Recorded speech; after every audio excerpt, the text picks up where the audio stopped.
Hello everyone, welcome back to my channel. তো কিছুদিন ধরে আমার শরীরটা একদম ভালো ছিল না। আমার গলাটা না পুরো ভেঙে গেছিলো, এত ঠান্ডা লেগেছে। আর এই সর্দি সর্দি মুখে একটু ঝাল ঝাল খেতে কার না ইচ্ছে করে বলো? আমারও সেদিন রাত্রিবেলা খুব ঝাল ঝাল খেতে ইচ্ছে করছিল। সেজন্য ভাবলাম কি বানাবো কি বানাই ভাবে চাউমিনই বানালাম। এটা একটা ইজি রেসিপি আর অনেকদিন বানানো হয়নি। তো ডিমটাকে ভেজে রাখলাম সাইডে, চাউমিনটা সেদ্ধ করা হয়ে গেলে আর তেলের মধ্যে আদা রসুন কাঁচা লঙ্কা ফোড়ন দিয়ে আর তার মধ্যে দিলাম গাজর বিনস আর কুচি করে রাখা পেঁয়াজটা দিয়ে ভালো মতন ফ্রাই করে নিলাম। বেশি কিন্তু ফ্রাই করি যাতে একটুখানি কচকচে ভাবটা থাকে, সেরকমভাবে ফ্রাইটা করলাম। আর লাস্টে অ্যাড করলাম ক্যাপসিকামটা, কারণ এটা ভাজতে বেশিক্ষণ লাগে না, তারই নরম হয়ে যায়। তারপরে ভেজে রাখা ডিমটা দিয়ে এর মধ্যে দিলাম হচ্ছে আসল মশলা, এটা হচ্ছে ম্যাগি মশলা।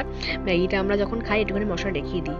তারপরে একটুখানি দিলাম গোলমরিচ দিয়ে ভালো মতন মিক্সড করে চাউমিনটা দিলাম। এইটা করতে না প্রচণ্ড বিরক্ত লাগে, চাউমিনটা মিক্সড করতে কিছুতেই হচ্ছে যায় না।